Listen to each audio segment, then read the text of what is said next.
The system, the system, the system. The system, the system, the system. The system, the system. Prepare to be aware. Dreamstone. An incarcerated individual at New York State Department of Corrections and Community Supervision. This call is subject to recording and monitoring. An incarcerated individual's use of institutional telephones constitutes consent, and your calls may be provided to law enforcement agencies. To accept charges, press 1. Preventing suicide is important. If you have concerns during this call, please contact the individual's facility to communicate with them. Thank you for using Securus. You may start the conversation now. Hey, what's going on? Hold on 1 second. This is your host and producer, Jemal. This is The System. We have another episode with Dreamstone, the 43-year-old male virgin. He's here right now talking from behind the walls, incarcerated, or behind the gates, I should say. He's in a medium right now. But let's go. What's going on? This episode is consequences of gangbanging. So what's going on?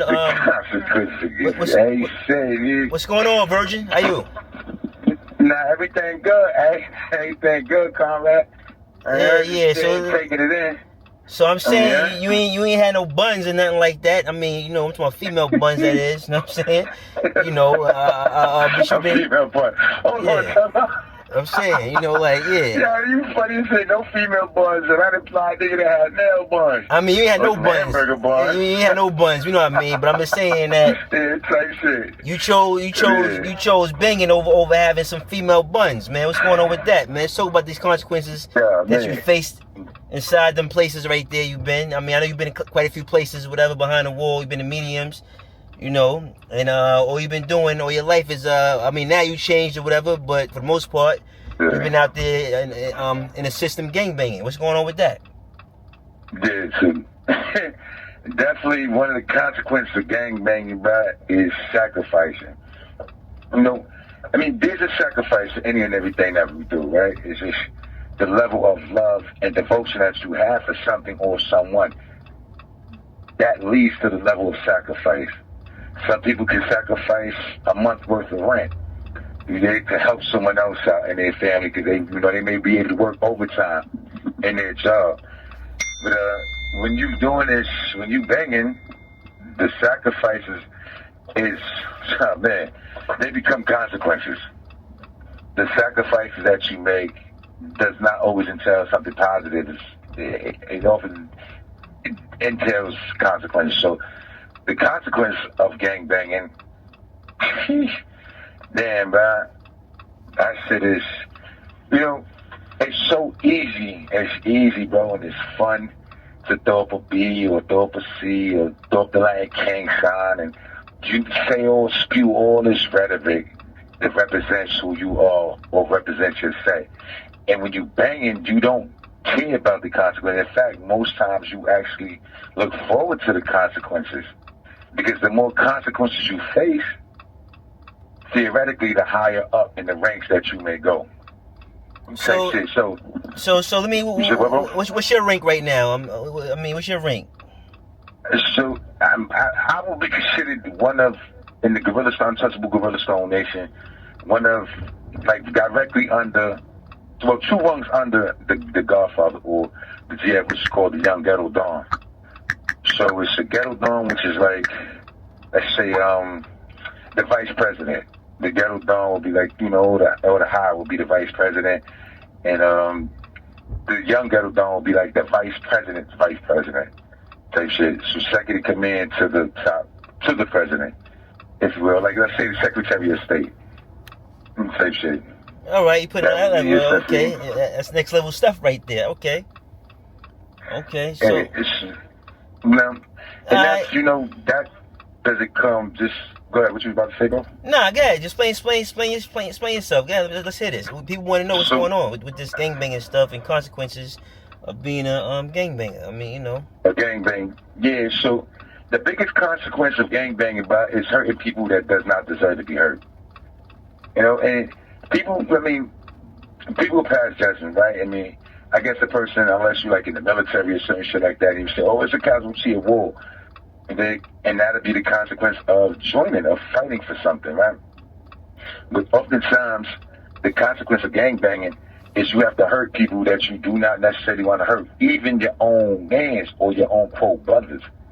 So it's been a time that it was a situation where niggas is called what we would call a deal. Dude became a deal. Now this is a dude that I broke bread with, bro. Like I ate with. This is I consider a comrade. So I was stuck between a rock and a hard. And I was young in his bloodshed at the time. So I know that if I didn't take that deal, shoot this quote with this kid or whatever, like I was gonna be the deal. I was gonna get shot. So shooting, obviously, we don't have real pistols in the joint. So shooting means getting cut or stabbed. So I was on deck. They'll Dream, you on deck. And it's like the saying goes, the closest person to you is the one that's easiest to clap you. Because you be apprehensive of others coming around you. But you're not really so much apprehensive and worried about the nigga that's closest to you. So that shit really hurted me, and I know, like, damn, if I don't do this to this nigga, it's gonna get done to me.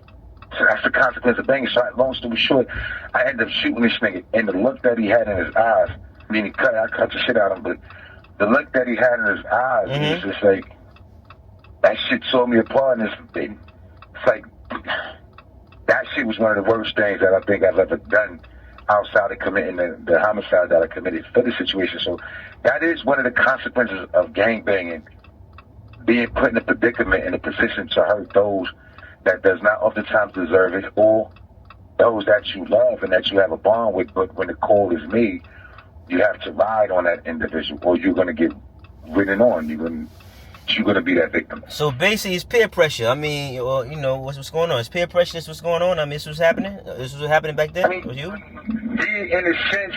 Because peer pressure. No, is it peer pressure? Right. I mean, if you're saying you're doing something because if you don't do it, you're gonna be the fool. You're gonna be the plate. Meaning they're gonna do something to you. Then that means basically you're doing it out of fear or some type of pressure. You know what I'm saying? Or both. Yeah, no, that's true. So peer pressure, I feel like entails like drink on some college white boy shit. Drink, knowing this motherfucker shouldn't be drinking because he got a bad liver. You see what I'm saying? It's drink. Then he drink himself to death. You know what I'm saying? On some peer pressure shit.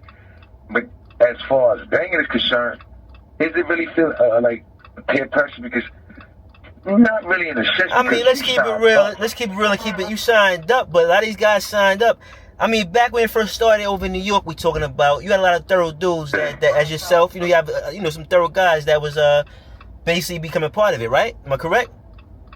Yeah, as the years started dwindling down, a lot of cowards was joining because, they was coming to facilities and it's like they didn't want to be oppressed or whatever. You know what I'm saying? They want to be the oppressors. Put it like, a lot of guys want to be the oppressor, but they can't do it on their own. So they was going under the banner. You know what I'm saying? These gangs, and basically, doing what they do, but that wasn't them because they actually was the prey if they wasn't that. Nah, that's true. Now, that's you had some stand up dudes like my man Mac Murder up in there. You know what I'm saying? That was basically bringing it to y'all guys. I mean, am I correct?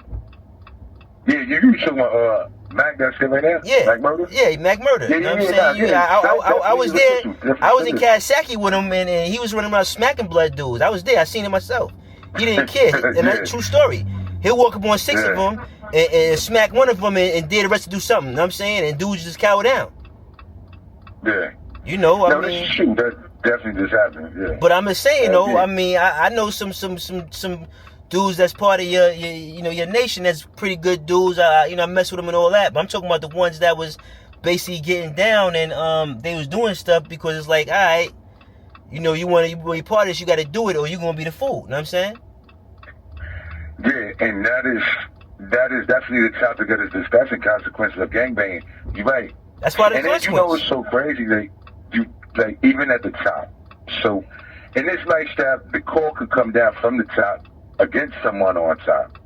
Even myself, the call can come down from someone and niggas will tell yo, Dream is a deal. For whatever reason, I done went from being the man, being on top, being a shot caller, to now for whatever reason, someone that may outrank me or someone from a different set, whatever the case may be, like yo, Dream is a deal, and tell a nigga to take that deal. So now Motherfucker got to shoot me, or he himself is going to get shot. And the motherfucker, the shooter, might be a nigga that's close to me. And that nigga may be like, damn, well, I got to shoot this nigga Dream. Like, this nigga Dream is official. This nigga feed niggas. He look out for niggas. Like, he put niggas on. But at the end of the day, it's a tricky business, bro. So, yeah, I may feel some type of way about it. And I'll feel fucked up. But at the end of the day, boy, that's the consequence of gangbanging. Man, it's like, the call come down for you to shoot your mama.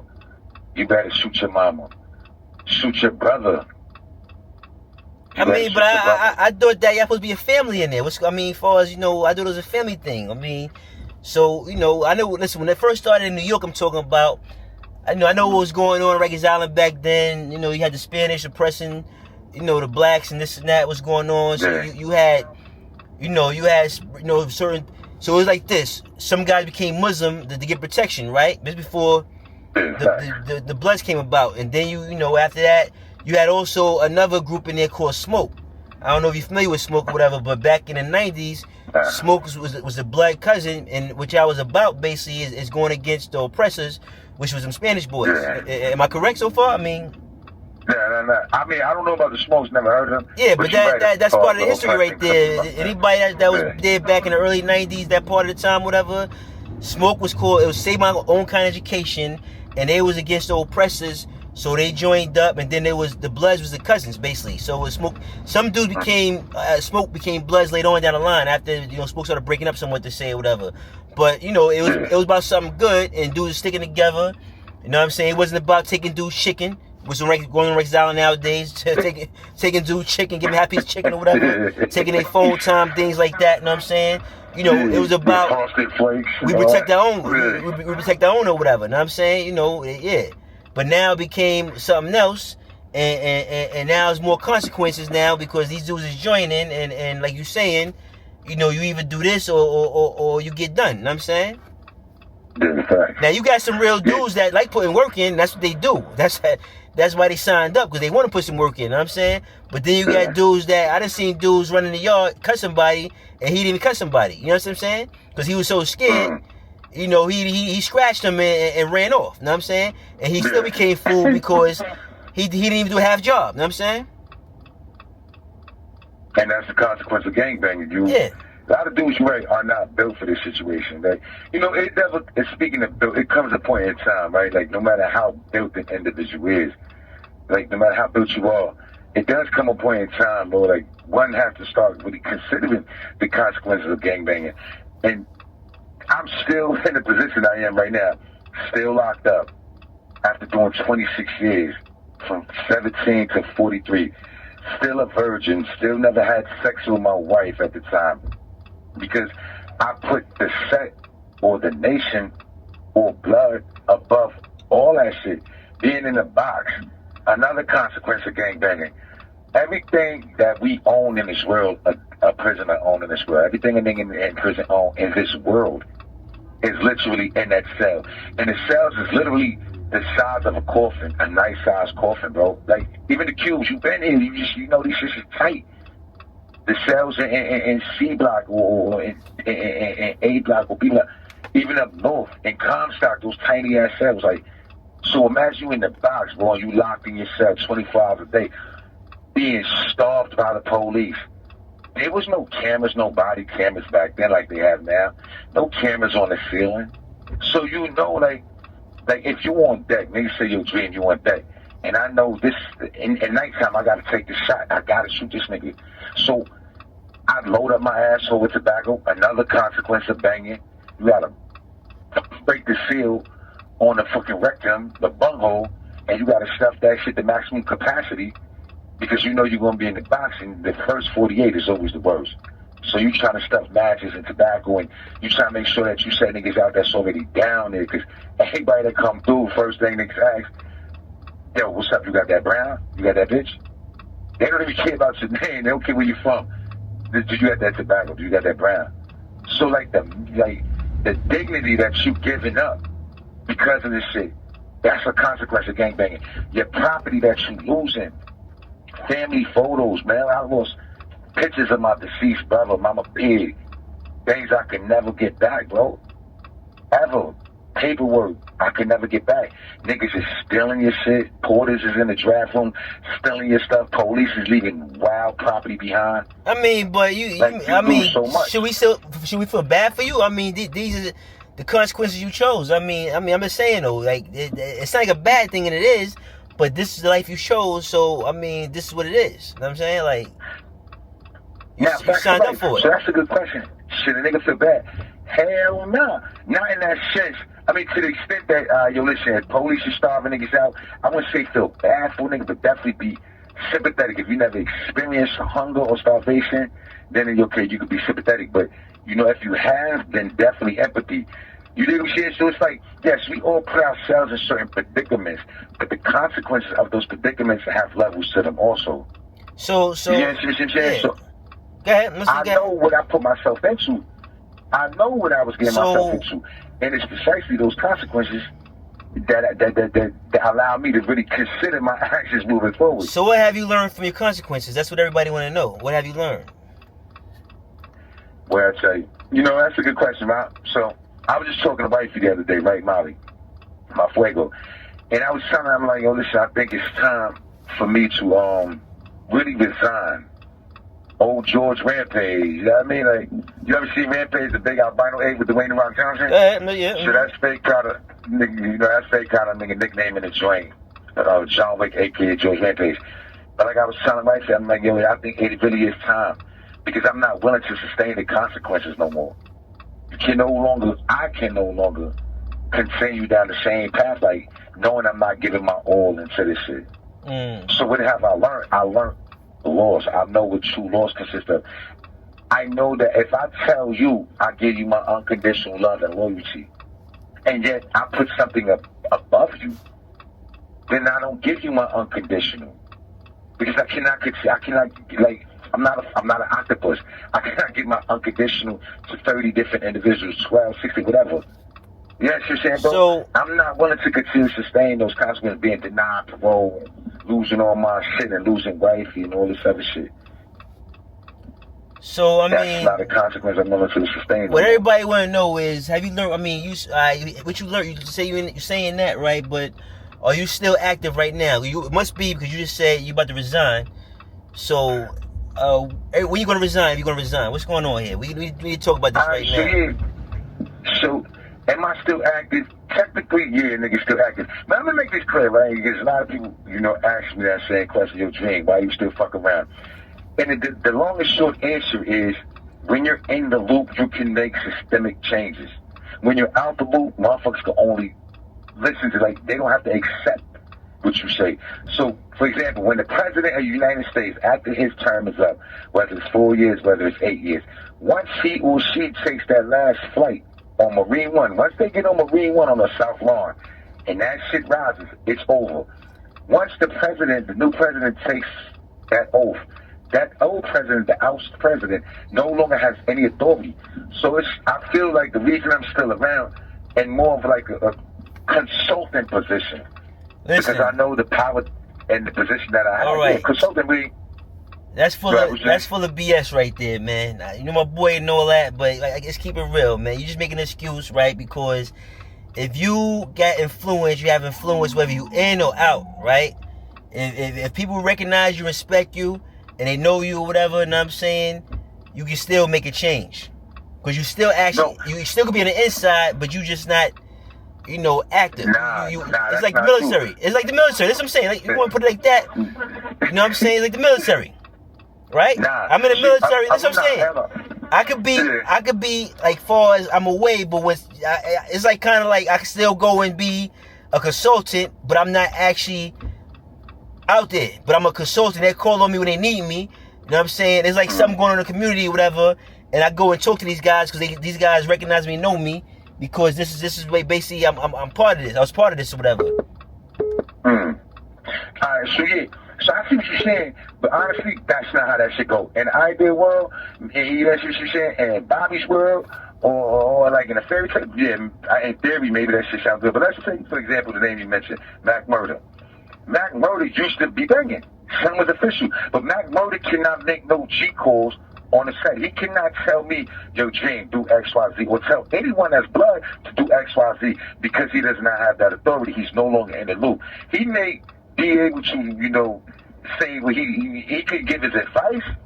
He can give his disdain. Even let's say Pee-wee or Lacey, individuals who at one point in time was running like situations, or even Brim, who just recently relinquished his authority to Bloodhound Brim on behalf of the President of the United States, right? Say, yo, I give you a party, you gotta let that shit go. La Brim went public, say, yo, I denounce Bloodhound Brim. If that really is true, and it's on the up and up, La Brim can no longer make G calls inside of Bloodhound Brim because he's not Brim. So no one outside of that can make any G calls. Only those that's inside. Now, you being my man, you say, yo, Dream, XYZ, or you being a former big homie, yo, Dream, I want this done, I want that. I'm like, yo, Mel, like, you my bro. You see, saying you used to be banging, and that's cool, but you're not in the loop no more. Even to that extent, I'm gonna show you how real this shit is. If you banging today, and let's say we in Clinton, or we in Comstock, whatever, in Wendy, or we in Attica, you banging today, but you decide, and you the big homie, you decide to fall back. The privileges you have today, you're not going to have tomorrow. For example, you're not going to be able to come into the powwows. You're not going to be able to get on the homies' phones no more. Yeah, you might still have bonds with niggas, but niggas do not have to jack what you're saying. That's what I'm talking about. I know that if I have authority, if I have a voice from within, niggas can listen to me. Now, until there's proper leadership, niggas, I feel, can lead without abusing their authority. Real shit. And you would say, let me show you know how I move. I'm not allowing no fuckery to transpire. There's no bullying. Niggas ain't popping up, putting that niggas in unnecessary predicaments, starting wars. I can't do that if I'm not in the loop. I can't tell you, Mel, if you run in a situation, you got the hood, yo, Mel, this is what I want done. You gonna be like, yo, Dream, fuck out of here. Like, niggas respect you for what you've done, but you're no longer in the loop. You're retired. Same shit with police, same shit with anybody that retired. You cannot make cheat calls no more on a retired commissioner. You think he can just come into the police and say, I want this done, I want that done, I want this done? Hell no. Hell no. Only the acting commissioner could do that. This is what I'm saying, bro. So basically, I will for good. Your story is you're doing this for good. You want to be the one to be inside to change things. And indubitably, that's what I'm saying, bro. Like I know the potential that individuals have. I know that everybody is not violent by nature. I also know that the root of the foundation of blood was, like you said, for protection. So because I'm first generation, I turned blood in 1996. At 14 years old, I know the foundation. And this is the same shit I be telling to these young niggas and even older niggas. But you be hard pressed to find a nigga that's blood, that's been blood from first generation. Because a lot of niggas give up. Niggas, I'm off that shit. But when you love something so much, my nigga, like you've given up something so much, you just can't just let certain shit go. And if you know that shit has potential to do good, you want to stick around, even at the expense of yourself. So for many years, I've sacrificed my own liberty. Shooting niggas after parole boards, getting stupid ass gang related tickets after parole boards, knowing that the commissioner say, yo, stay out of trouble. That's another topic. Missing out on FRPs and trailers. Yeah. So is the parole board wrong for denying you parole if you think about it? I mean, yeah, hell yeah, the niggas is wrong for denying me. I'm gonna tell you something real shit, though, right? Let me say something. I'm saying, listen, if you shooting people, right, before you go to parole board, and my job is to make sure you don't be a danger to society, am I really doing something wrong by denying you? The parole board disgusts me. They hit people for no reason, stupidness or whatever. And I mean, people that should be home, they keep in there for decades and decades, where you should have been released or whatever. It's like another trial you go to with them or whatever. You know what I'm saying? Without the jury. You know, so the parole board sucks. But what I'm saying is, if you giving them the grounds to do it, who fault is it? Now, real shit though, I'm gonna tell you something. That you make a valid point. I'm not gonna hold you, but most of the individuals keeping the handle that recidivate are not the dudes that had major disciplinary infractions. Take a look at the niggas that's pushing niggas in front of the trains, underneath buses, lowering the person to the roof. We got all that. Listen, I'm with you. I'm not against you. All I'm saying is, right, if I have to make a decision, right, and I'm supposed to base it on something that you know, whether it's good or bad, and you give me the reason, you give me the ammo, you know what I mean, to use against you, right? These people don't care, they're gonna use it against you. So that's why I said, in their mind, they probably think they're doing the right thing because he just cut somebody a week before the parole board. Do we want that back in society? That's how these things. Yeah, that's a good. You make for a good point, and I would say no. You absolutely correct. I'd be good now if I continue to say yes. You're right.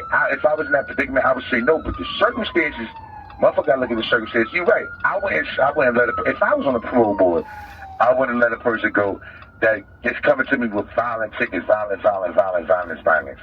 You're right, because chances are, if you commit violence in the joint, you're going to perpetuate this in society, in the town. That is a fact. I understand what you're saying. But outside of that, certain other charges, like the gang-related acts, like, dig deep into it. See, everybody wants calmness, right? This is it. Even if there's a consequence of banging. This is another consequence of banging. Being selfless. So the administration wants calm. We all know that there's going to be illegal activity, illegal gangs and shit, unauthorized organizations in the joint. But we all want mature leaders. So, and this is what happened to me in Wyoming.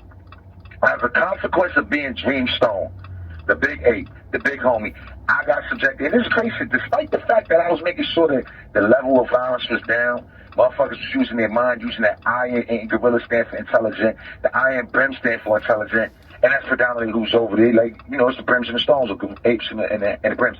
But notwithstanding that, these motherfuckers, yo, it's too much violence. And then when you got a motherfucker that's mature, that's on some, yo, listen, pull me, y'all homies up, my niggas. We not moving like that, eh? Yo, we not moving like that. That's not how we move. We don't just shoot a nigga because we got nothing else to do. This nigga owe you $20, so you gonna scar the nigga. Nah, give that motherfucker some duties. How can he pay it forward? Give him another way to work that bread off, as opposed to shooting him. So we know it's gonna exist, but we need to have proper leadership. So what happens? You got an individual that's proper leadership, and the niggas still get jammed up. Swear to God, these motherfuckers came to me, administration. I didn't go to them. They came to me, Mr. Mitchell, right when I left the Max from Whippy. We know who you. Swear to God, the captain, the deputy security, and the sergeant was in the draft. Well, Mr. Mitchell, we know who you are. We respect your position, your authority. It's a lot of young individuals here. We're just going to ask you, you know, just to not add to the confusion. You're older, you've been around a while. If you can even talk to the young boy, I said, yeah, it's no problem. Because I know I'm going to parole. I got a lot at stake. So I don't want these little niggas getting be jammed up. And I know the more shit that go down, the more shit gonna come down on me. So that's what I'm saying, bro. Motherfuckers, we know there's going to be things. But why not have peer persons that's in proper leadership? Structuring shit. Do we want, like, ignorant individuals to be just leading, like, all right. Is this perpetual violence? So anything what's the consequence of the situation? Anything you want to say to the people's before this episode ends? Oh yeah, but definitely, bro. Like, it's very important. The system. It confines us. It does not define us. We'll see you on our next episode. Stay tuned.